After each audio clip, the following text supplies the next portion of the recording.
Hello and welcome to an interview with Professor of Sociology at the University of Kent, Frank Furedi. You're also a renowned author and have written many great books. And it's a pleasure to have you on the show. Nice to talk to you. So I'm going to address the elephant in the room first and foremost, because people who might look up your name on Wikipedia might see that you are a former member of the International Socialists. You formed the Revolutionary Communist Group that and then you formed the Revolutionary Communist Tendency, which was refounded as the Revolutionary Communist Party. It's even a mouthful to explain. So you've played a significant role in communist groups, but it seems like you've moved away from this. How much do your politics today resemble those of your past? And if you have changed your mind over time, what made you move away from them, I suppose? Well, we're talking about a time which was about 50 years ago, half a century. It's a long time. Most of your listeners have not lived 50 years or anything near it. And the world has changed quite considerably during that time. I mean, I'm the product of the radical 1960s, which I really enjoyed. I had a great time in the 60s, and it was a nice feeling to believe that anything is possible. But then since that time, the world has changed. And, invariably, as the world changes, so the issues that are really important also altered. They're not like what they were in the previous era. And I think what has happened is this. I don't think I've changed all that much. I'm still the same person I always was, but the world has changed. It's demanding different answers, raising different questions. And I think that I've evolved in relation to that. And very importantly, obviously, in any political journey, you learn from your experience. There's a trial and error element in there. And I've learned a lot from the people I worked with, so that although I'm seen as being almost the very opposite to what I was when I began my life in radical politics, I still am motivated and inspired by the same kind of issues as I was in the 1960s. It's just that they've taken on different form. Mm-hmm. I understand that completely. In fact, there's something you mentioned in an interview with Peter Whittle of the New Culture Forum, just something that you sort of dropped in, which I actually thought was very interesting because it was something that reminded me of something in myself. So you mentioned in passing that one of the things that moved you away from the left was the miners' strike and your opposition to the fact that a ballot wasn't held. And to sort of people perhaps who aren't familiar with what you believe, that might seem a bit of a juxtaposition because, of course, revolutionary and communist tend not to go, this of course was in the time when you were associated with those groups, tend not to use the language of democracy necessarily. And that makes me think perhaps that there were seeds of conflict perhaps already in there. If you're thinking in those terms, then it seems like something outside of that paradigm. Well, I've always been a Democrat, all my life. You have to remember that I was born in Hungary, was 9 years old when the Hungarian Revolution broke out against Stalinist Russia. So I was always against the Soviet Union and that kind of Cold War totalitarian politics. But I always felt that, in a sense, democracy was the foundation of public life in any political setting, and I still believe that. I also believe that not only do you have to have democracy as a way of getting people elected, but democracy is also a way you live your life, where you're open to debate, you're open to controversy. You don't see your opponents necessarily as your enemies. They're just people that you disagree with about different political points. And I argued, and this was something that people on the left hated when I said that. I said I would rather lose a ballot, but having had the ballot democratically, than to cheat and without any kind of democratic accountability, sort of manage to avoid having that ballot and win the arguments in that kind of dishonest way. So I always feel that elections are coming up. Okay, so use an election, but at least democracy has had the last word. I think that's much more important, that people feel that their voice is counted rather than somehow preventing people from having access to decision making. Mhm. And I think you've probably had a similar case when you've been advocating for free speech as well, in that I was reading that you got given a little bit of a hard time from a leftward direction for advocating for free speech for people you disagreed with. And I think that that's a sort of parallel thing to what you're saying there, really, isn't it? Yeah, it's the first time it happened in the late 70s. Everybody on the left argued for no platform for the fascists, as they called them. That was the National Front. And I said, look, I hate the politics of the National Front. I disagree with it. But you cannot bureaucratically, cancel them and bureaucratically prevent them from speaking, because that means you're just as bad as they are. You're using fascist methods to fight fascism. There's a bit of a contradiction there. And I basically argued that you need to have the courage of your conviction and argue against them and debate it out with them and win the arguments rather than hide behind administrative solutions. Mm-hmm. And that seems to be a similar sort of rhetoric that was in play at the NatCon in Brussels, which I believe you were in attendance of. I was organizing it, yes. Oh, Yeah. Clearly I've not been doing my research there. It's a bit different than in attendance, but yes, and it seemed like the mayors in Belgium, they seem to be quite left leaning, and they're doing it because they're political opponents, as opposed to um, some sort of actual genuine safety concern. That's right. I mean, basically, we lost two venues because the mayor said we can't have meetings there. It's unsafe. It's bad for public order. But basically, they just hated the fact that people like myself and others were having a discussion. And fortunately, the third venue, the guy that owned it, believed in free speech. So he managed to hold it, but then they called in the police, they tried to stop it. And I just thought it was so interesting that in Brussels, the capital of Europe, you would have such an anti-democratic, illiberal sort of political culture prevailing, that they were simply not prepared to have people who they disagreed with have the capacity to have an open discussion and a proper debate. That kind of small-scale totalitarianism, which is what they were practicing, to me is really, really dangerous, because it creates the impression that there's something inherently wrong with discussion and debate, rather than understanding that that's how we learn about each other. Hmm. Well, it's always struck me as something that's a bit of a position of weakness, really, because if you're shutting down discussion about potentially your own ideas, well, that seems to indicate that you're worried that that discussion is going to undermine your ideas. So it's a very cynical way of approaching politics, really, isn't it? It is. It basically gives up on politics, because you're relying on administrative solutions rather than political solutions for dealing with issues that you disagree with. Mm-hmm. And that creates a very destructive dynamic, because ultimately it means that you're preventing the public from actually listening to a wide range of opinions. And nobody should have the right to prevent other people from accessing information from different quarters or listening to different views on the same subject. Mm-hmm.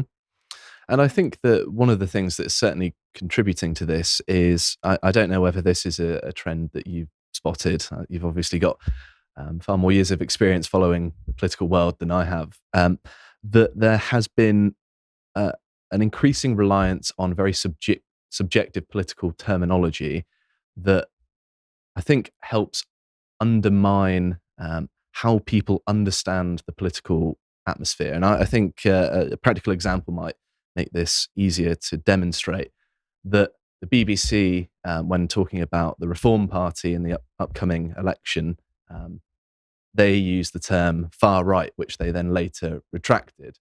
And this is a term that could mean any host of different political groups.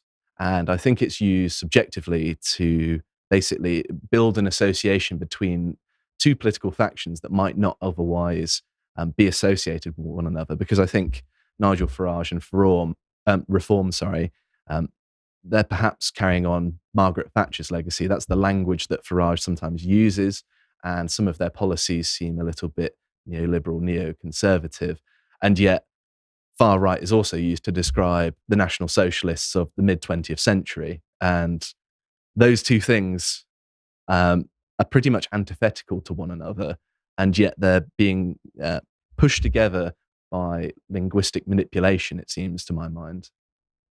Yes, I think that linguistic engineering by the mainstream media is very, very important. It's very pernicious because they're trying to essentially uh, dominate the discussion by determining the language through which we interpret events.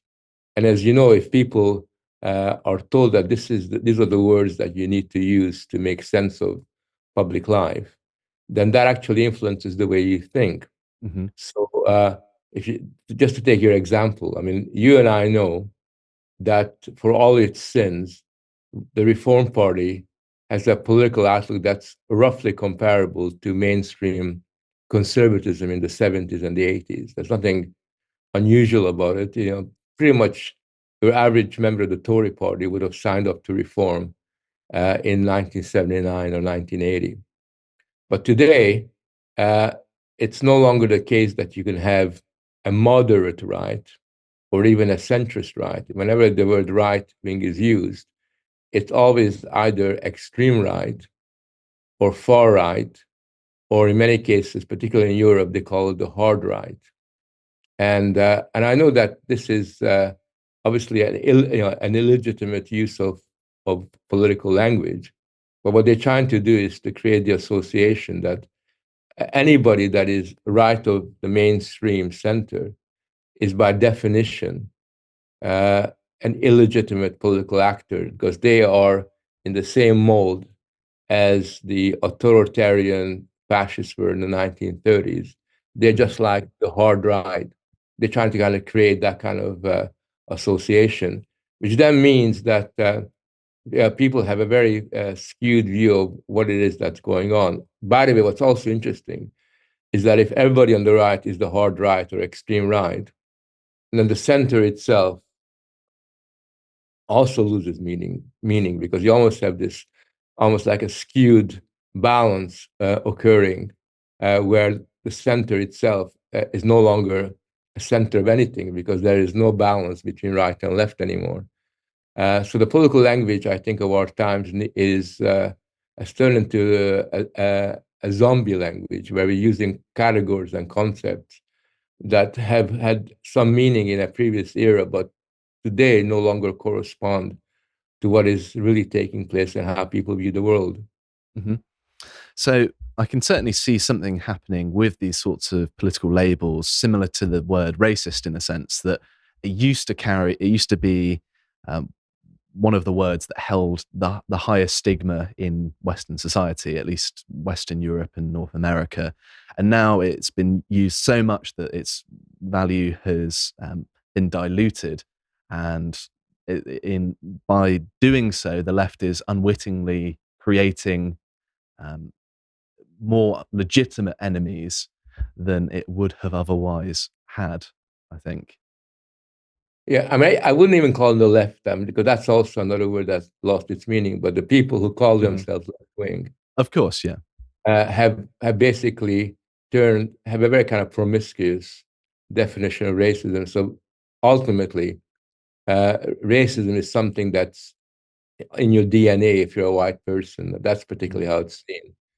And as a white person, the only thing that you can do is to acknowledge your racism and almost like through a series of mea culpas, try to atone by becoming essentially a non-entity who just basically allows other identity groups to have the dominant role within society. So it's become this uh, fairly corrosive kind of concept that's got nothing to do with racism as it emerged in history or the way that it worked. It's got nothing to do with oppression or exploitation. It's merely a cultural artifact that is used to kind of endow certain people with identity. But what is interesting about all these words, because I just come back from France, where they're having these elections, and people talk about the hard left and the hard right. And when the hard right is the Rassemblement National, which is, again, I wouldn't call them hard right. They're right wing, but not hard right. But the hard left, they are hard, but they're not left wing, because when you look at the left wing in France, it's a very good example of what happens. They are basically a coalition of identity groups, where you have the coalition between a kind of radical Islamism on the one hand, a kind of Hamas type of sort of political outlook that's converged with people who are, have got this kind of radical leftish identity outlook. And what unites them is that they have a common hatred for the legacy of French history, but also for Western civilization. I mean, otherwise, why would a transgender activist and a Hamas, sort of pro-Hamas, sort of militant have anything in common other than the fact that they hate the West, they hate Western civilization, they see Israel as being a hyper-Western, sort of society, and therefore what you end up is a movement that is called left, but got nothing to do with what left-wing politics used to mean historically. This is certainly a vindication of that phrase that politics makes strange bedfellows, because I've noticed the same exact trend. And it is strange, isn't it, that quite radical sections of Islam can ally with what is seen as, is called the radical left. And yet many of these Muslims have socially conservative views that are more conservative than many of the groups they're opposing. It's a sort of bizarre situation where this is overlooked purely for what amounts to ethnic or religious grievance. Yes, I mean, what you got here is this marriage of convenience on the one hand, but also the coming together of movements that are motivated by their victim outlook, their identity obsession, and their absolute hatred of anything that's to do with the accomplishment of Western civilization. I mean, it is really a very negative, destructive force that has kind of emerged fairly recently, and has acquired quite a large momentum within sections of European society. Mm. It's also interesting as well that it's happening largely in liberal democracies, because particularly in the case of English liberalism, that was born out of the need to prevent religious sectarianism. That's where I at least would draw that thread, because of the English Civil War and the conflict between the Protestants and Catholics.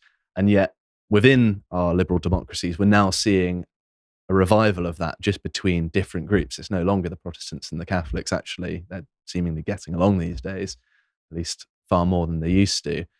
And this is, to my mind, something that lots of Western European countries, and perhaps even North American ones, shouldn't have to put up with. It's something that's been decided on our behalf by our political class, whereas the opinion polling seems to suggest that nobody actually wants this sort of thing.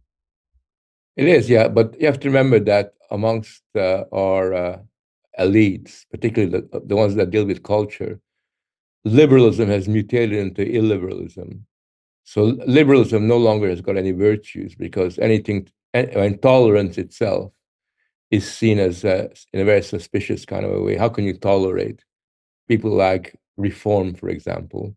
Mm-hmm. At the same time, even free speech is seen as a kind of potentially a form of hate speech.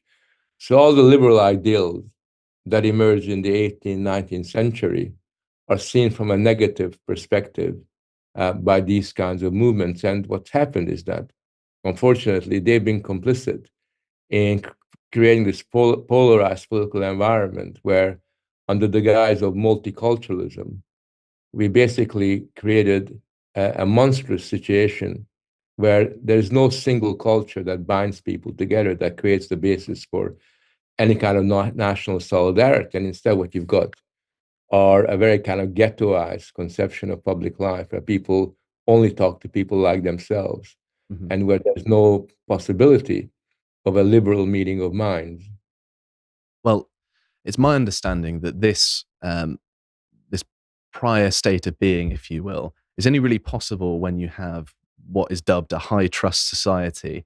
And I think that you get to that sort of society, although it's quite a woolly concept in my opinion, through being able to create a sort of mental notion of what other people are thinking. And the only way you can really do that in any reliable sense is if you have a certain degree of certainty as to what that other person is thinking. And I grew up in a part of sort of almost rural South Devon where everyone sort of knew each other. People said hello to each other on the street. It's the sort of thing that people accuse reform of wanting to go back to. And I think part of the reason that existed is that everyone knew that we were on the same sort of page in living in a community, and it was quite a static community that didn't change too much. And I think these are the sort of conditions that you can breed a society where this is possible. And with things like mass immigration, as well as just having economic problems that compel people to move within a country to certain areas. You see lots of people moving to London from areas similar to where I grew up and adopting that local culture. That seems to be what seems to be contributing to this sort of thing. What do you think? I mean, I wouldn't go as far as you do. I think that you can have what you call a high trust environment, which is another way of saying that people that you meet are people that you almost know instinctively what they're thinking. There's a taken for granted assumption. You take for granted that if I do this, that's how you're going to react. And you take for granted that when you go in the shop and you smile at someone, they're going to smile back. And old ladies take for granted that if they're carrying a lot of shopping, you're going to help them out. So there's all these different sort of ways of being that are integral to that. Now, I don't think that you need to have a static society for that to be perpetuated. You can have a dynamic society that is evolving and developing, so long as the cultural underpinnings are there. And there's no reason why those cultural underpinnings of a taken for granted environment need to be detached from a new world. The problem occurs when, and this is what happens in Britain, for example, when the people that ought to be the guardians of those cultural norms and cultural ideals wake up one morning and decide that they're no longer signing up to it. They no longer are prepared to uphold those ideals. On the contrary, they play an important role in demonizing it, undermining it and pathologizing it. And I think that what we're forgetting is that when you have the guardians of society essentially opening the doors to what are in effect alien ideals and alien values, then you have a lot of trouble. And the trouble comes from their decision to play that role. And then later on, the very same people who open the doors will then promote multiculturalism and will see that as being somehow more superior than what they call monoculture life in Devon, as if somehow people in Devon are so narrow-minded that they are incapable of appreciating other cultures or even of engaging with other cultures, which is obviously a caricature. Mm-hmm. No, I will concede that it doesn't need to be as static as I perhaps emphasized, but I'm interested who you might put the sort of label of cultural guardians. Who do you mean by that sort of term? Well, what I really mean by that is if you look at the British case, we used to have what was called the British establishment. And the British establishment was more or less intact until the late 1980s. And it consisted of people who, in a sense, went to the same kind of schools, went to the same universities.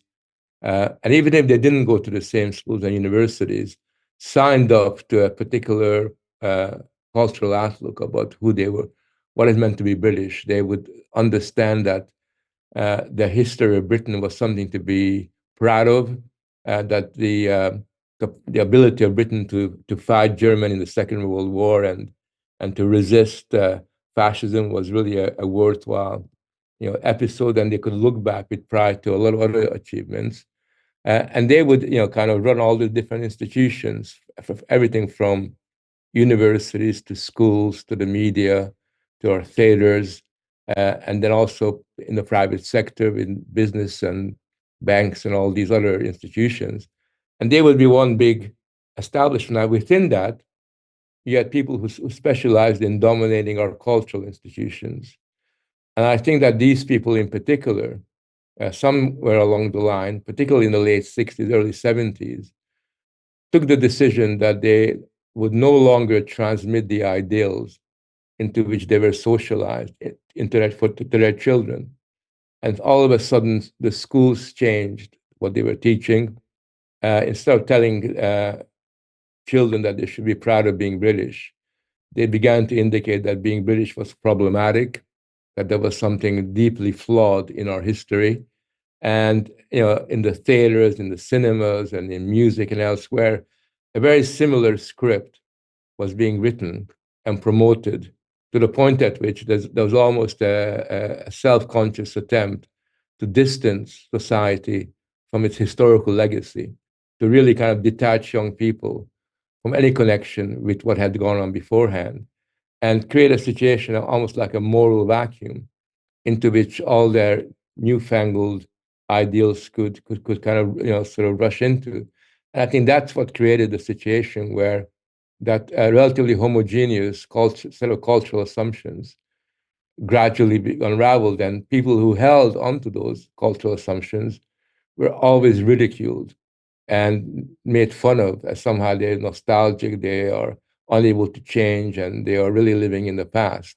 They have outdated ideas instead of understanding that there was something inherently valuable about those kind of links, about those connections. And certainly that our younger generation had to learn from the experience of the past instead of just simply in a one-dimensional way reject it.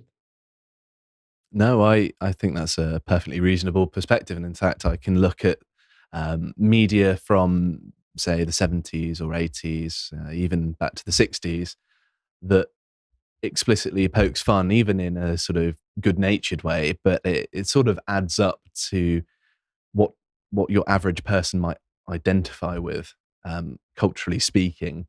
And it did seem to start some sort of change in culture, as you're alluding to. And in on the topic of culture, actually, I wanted to talk about one of the topics of one of your books, A Culture of Fear, which you wrote in 1997, as well as you've also written quite extensively about fear as a concept, because you wrote in 2018 How Fear Works as well. And I wanted to bring in something from the psychological literature that I'm familiar with, that evoking fear makes individuals both more susceptible to political messaging, as well as increases their desire for authoritarian leadership more generally. And this seems to be a sort of quirk, if you will, of human psychology that has increasingly propagated in the sort of public consciousness. People are aware that this exists. And first of all, do you agree with this characterization? And second of all, do you think that this is actually being increasingly knowingly capitalized upon by political elites today? Yeah, I'm always very suspicious of arguments that see fear as working in that kind of uh, causal way, that it's a Sure. very obvious effect. Because the important thing is is that fear itself can have many, many consequences. Fear can bring people together, as you know, the fear of the enemy, for example, or even in from disaster studies, when people really are scared, communities exhibit far greater solidarity than when everything is all right. So the consequences of fear are manifold. But I think what is a problem, what is distinct about our regime of fear, is that fear has acquired this free-floating dimension where it can attach itself to anything. And therefore, when you have so much talk about fear, and the obverse side of that, when safety is elevated into this foundational value in our society, then what it does is it kind of dispossesses people of their agency, dispossesses people of their capacity to deal with the challenges of our time, because fear is normalized. Right? More or less, we're told that unless you fear, you're not responsible, you're not a responsible individual. And I think in my writings, what I've tried to sort of look at is the way in which this kind of fear culture has become institutionalized. And its disempowering effect is what I'm really concerned about, because it basically means that we now have this funny situation, well, not funny, grotesque situation, where like this morning on the Today program, people are arguing that it's wrong to examine kids because it makes them stressful and they become fearful, not understanding that sometimes it is not a bad thing to fear the results of an exam, especially if you haven't done very much work for it. Those are entirely okay, normal kind of reactions. But when we're told that fear has this uh, paralyzing effect upon you, then we're almost inciting people to feel weak and vulnerable and powerless. And that's really what I'm particularly concerned about, because that kind of powerless psychology, that sense of not being in control, is what encourages people to become members of identity groups, who all feel that they're victims, they all feel that they've been put upon and they haven't got the power to change the world because they've been history's victims. So I think in that sense, it's in that way that the culture of fear today has this very corrosive effect on public life. Mm-hmm. Because to sort of reiterate what you're saying and sort of to clarify part of my question, the fear response, of course, is located in the amygdala, which is pretty close to the brainstem. And as a sort of rule of thumb, the closer to the center of the brain something is, the more core and the older it is to human functioning.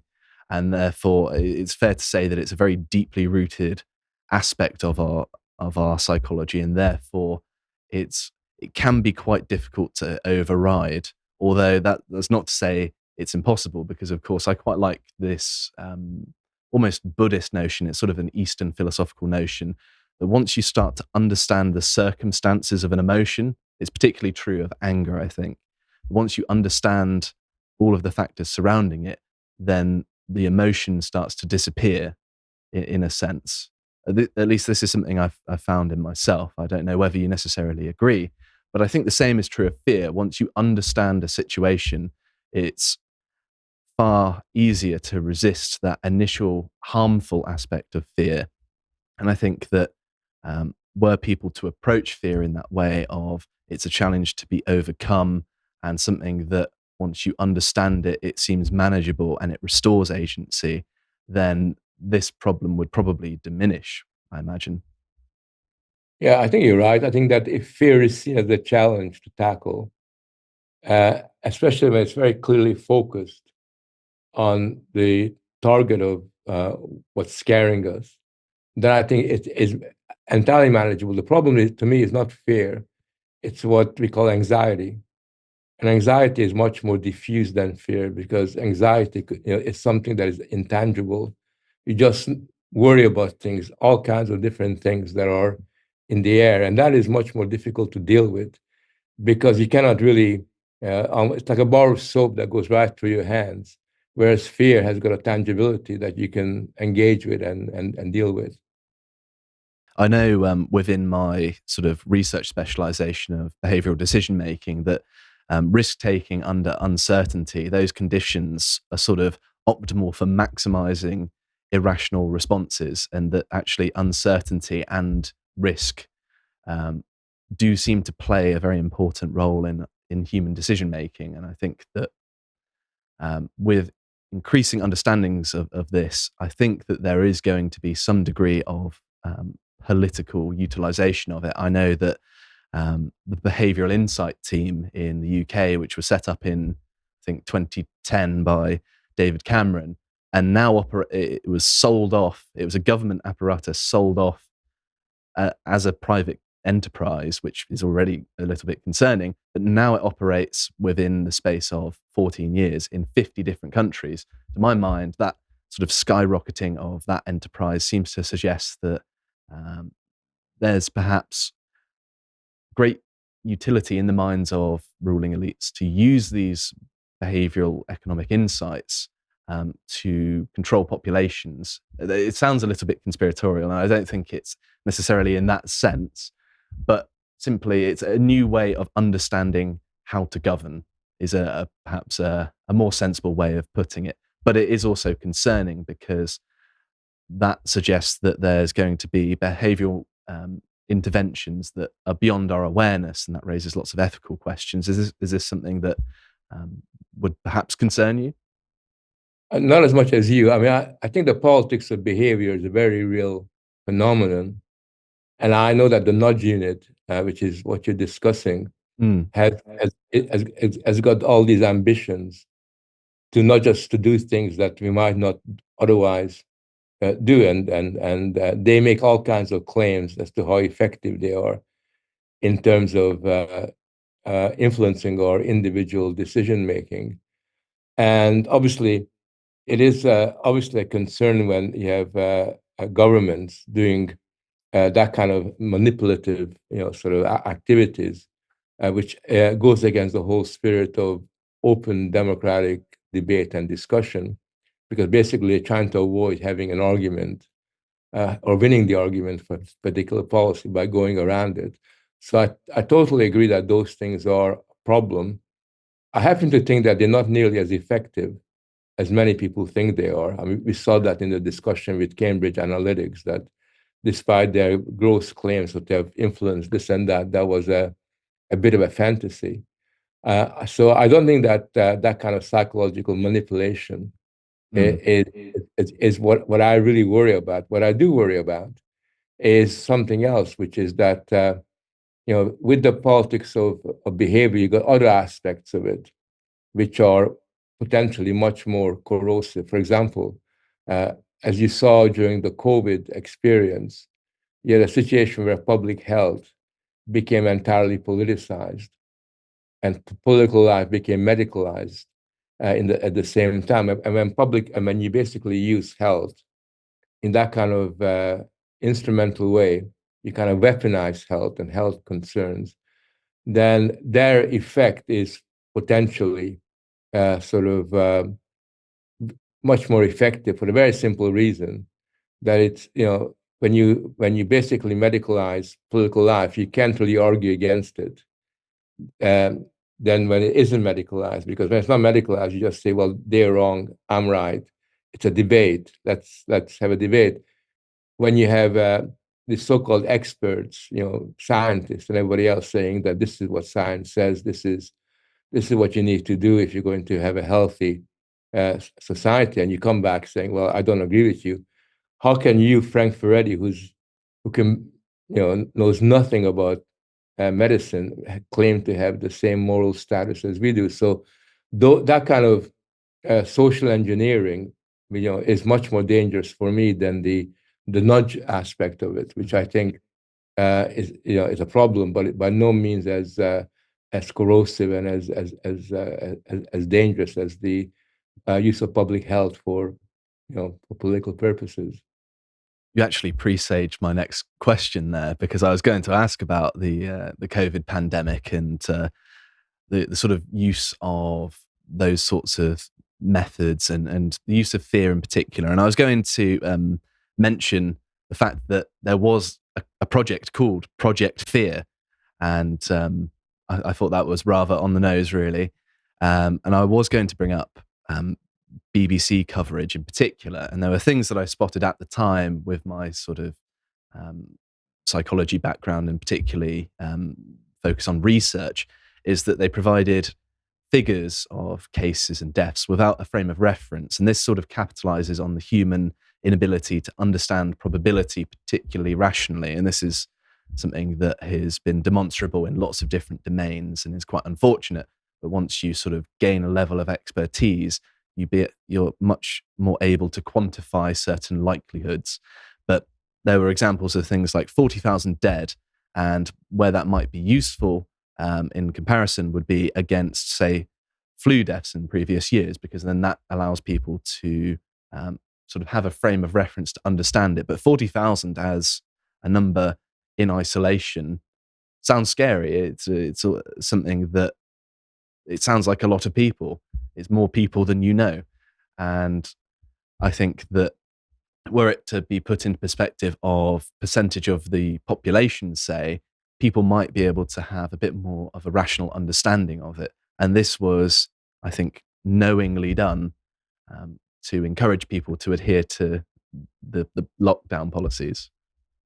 Yeah, I mean, the lockdown policies were very clearly sort of choreographed in such a way that it had the maximum effect on people's anxieties, that you basically made people anxious as possible in order to get the right kind of results from your perspective.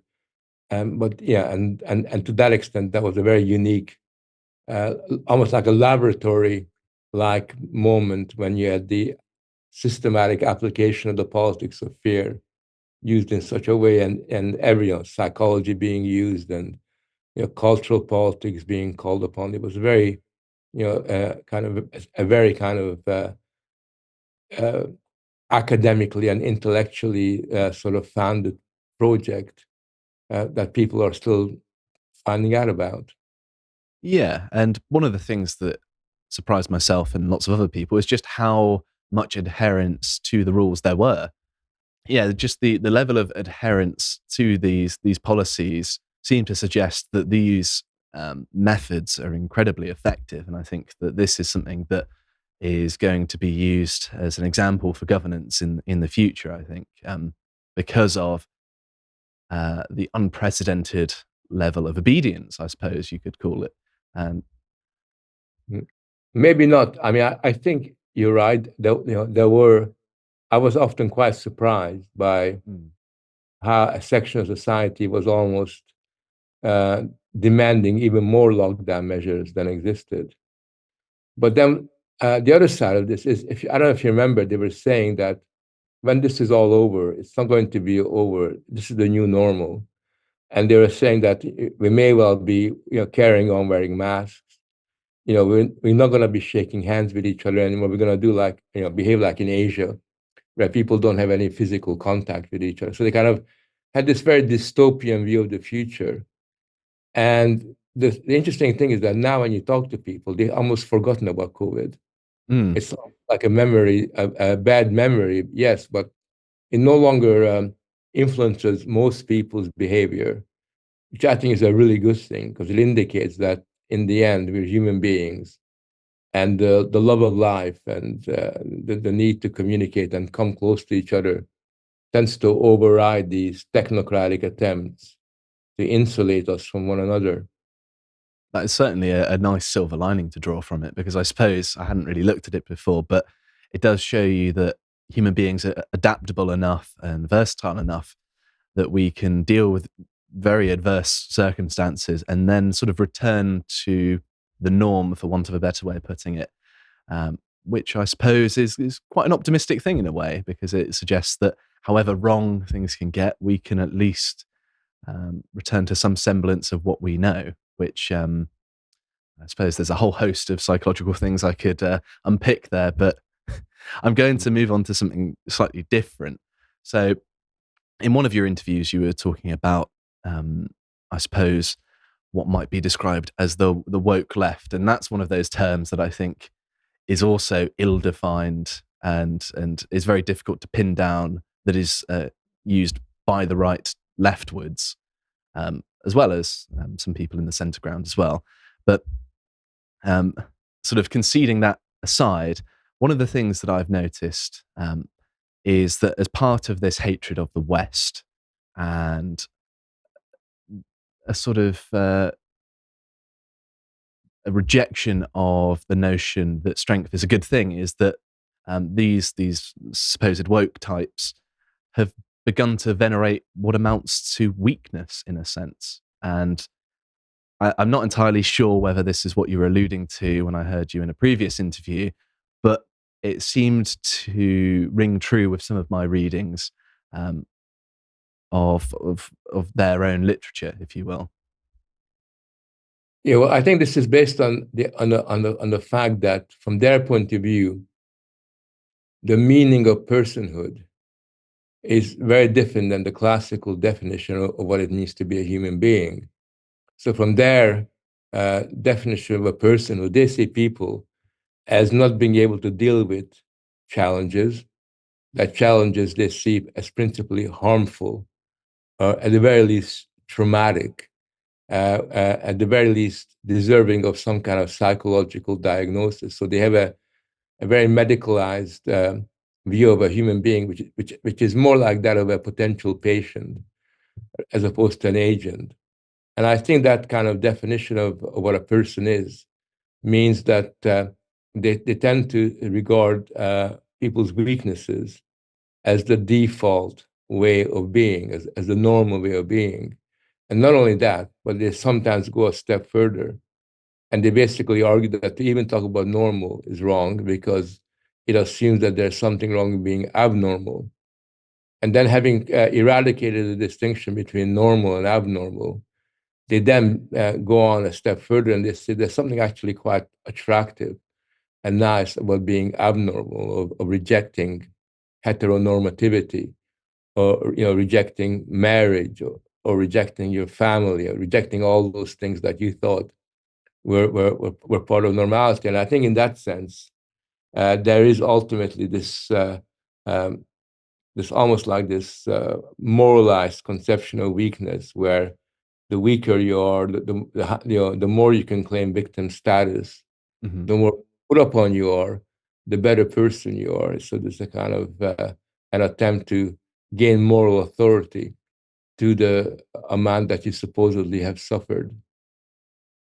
I think that the moral aspect of it is very central to it, because in this day and age, it seems like having moral authority is, at least at an interpersonal level, one of the best kinds of authority you can have, because generally speaking, people are suspicious of people who wield authority in more traditional senses, and so there's a certain utility to it. It gives you a greater right, for example, to lay claim to resources, both cultural, emotional, and financial.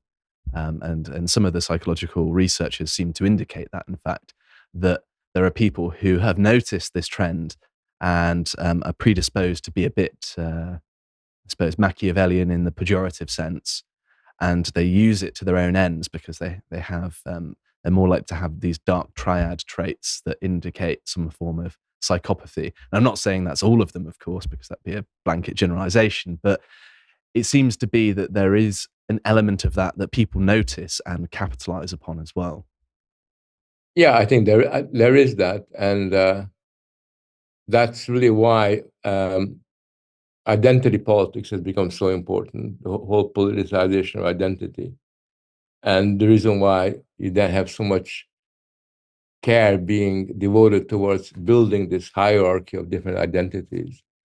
So I think that's really very, very significant. And there is this, what in sociology we call moral enterprise, where you basically are trying to gain virtue points by the way you operate within public life itself. Of course, the kind of moral dimension of this is more superficial than real, because what it's based upon is a kind of moral authority that's not really founded on any kind of system of morality, but just simply on the demand that I demand, because of all my suffering, I demand to be taken more seriously than you or anybody else who has not had undergone that fate. Mm-hmm. Well, I think that moral claims to resources tend to be seen as more legitimate than other ones. It's sort of similar in a way to how we refer to our military as the Department of Defense, because we're framing it as if to say, well, we're defending ourselves, so we're preempting the fact that we're going to have to justify our actions. And I think that history of the 20th century and even Iraq and Afghanistan seems to suggest that it's not always the case that it's a matter of defense. Are you saying that you'd rather it was called the War Office, like it used to be? I think it's a lot more honest. Yeah, I think that there's some linguistic subversion going on there, and I think it's already presaging the need to justify one's actions, and I think it's a very deliberate thing. Yeah. So you've discussed before the over-medicalization of normal human behavior, and this is something I agree is quite extensive and is actually quite commonly discussed as an ethical point in clinical psychology. And yet we don't really see much change in practitioners' approach to this problem. You still see similar rates of, say, antidepressant prescriptions in places like the United States where it's rife. Do you think that this is a matter of a practice being entrenched within current medical professionals, or is this due to what could be called, I'm sort of making this up, although I'm sure it's been used before, a medical industrial complex? Yeah, it used to be argued that it's because of the medical industrial complex. I reject that. I think that there's an inner drive within our culture towards the medicalization of human experience, where we are redefining what used to be called existential problems as psychological one. And I think in particular within psychology itself, there's an imperative towards a kind of concept creep, where you basically find more and more sort of issues that you can create a diagnosis around. So the number of diagnoses is constantly proliferating, and the number of presentations for psychological problems is ever expanding, to the point at which year on year on, it's almost like the more we talk about psychological problems, the more we invest in psychological resources, the more psychological problems we have. It's like an ever expanding kind of process. And in my writings, I make the point that actually psychology, or the medicalization side of psychology, not the scientific one, has been complicit in creating a public health problem, because I think our mental health crisis is a case of self-fulfilling prophecy. If you tell people that they are ill, then inevitably sooner or later they will feel ill. And particularly if you tell young people at the age of 6, 7, 8, or 9 that they are their reaction is really a lack of attention deficit, or that they've got a variety of other kind of diagnoses, then they're going to play the part that's been assigned to them. And I think that's one of the most damaging, most corrosive influences that's working away in our society. Mm. Yeah, and I think that there's also an aspect, and I've noticed this talking to people who have been diagnosed with mental illnesses, that once you provide them with a label, they externalize it in the language that they use. And this was something that was a bit jarring to me at first, because people would say, my anxiety, or, my depression. And they're adding a word to their own psychology there, aren't they? They're saying this is something other than me. And I think it's that they obviously feel negative emotion about their circumstances. They want to distance themselves. Their ideal self doesn't have this anxiety or this depression. And so you can sort of understand why people are susceptible to it, because they're trying to use language to sort of almost save face, if you will. But in doing so, they're also stopping themselves from taking agency. It's up to them ultimately to make the changes that will improve their situation. And I think that there's also, once you think in those terms, then a book on philosophy might have just as much healing power, if you will, as antipsychotic medication. In fact, I would say it's more healthy in some cases. I know certainly when I was a teenager, I didn't really know what the point of doing anything was at this point. I was a bit myopic. And rather than going to a therapist, I picked up French existentialist philosophy instead, which probably didn't help the problem much, but particularly reading Sartre. But approaching it in that way, I think, is far more healthy. And having come out the other side, I can appreciate the benefit of seeing it as a problem to be solved just by tackling it. And I think that that's something that we've moved away from as a culture, which is a bit of a shame, really. Well, it's more than a shame, it's a tragedy, because when you basically adopt that kind of orientation towards life, then you basically undermine your own capacity to deal with issues. And instead of trying to cultivate your strengths, you're cultivating your weaknesses. And I think that's what sections of the medical profession are doing, and maybe not consciously, but they're making us feel fragile rather than trying to get us to look at our strengths and find out how we can be resilient in the face of a lot of difficulties. And for the future of society, we need to somehow have a paradigm shift away from the paradigm of vulnerability towards one of resilience, where we're expected to cope with things and to bounce back and to deal with disappointment and to deal with pain. Can I just say I gotta go now, or more That's or less? okay. No, I was only expecting you to stay about an hour. So I would like to thank you very much for your time, and thank you for talking to me. This has been really interesting. I've really enjoyed the conversation. Hopefully, those were some interesting questions. And No, I really enjoyed talking to you. It was great. Yeah. thank you very much. And you have a lovely day. And goodbye. Take care. Bye-bye. Bye.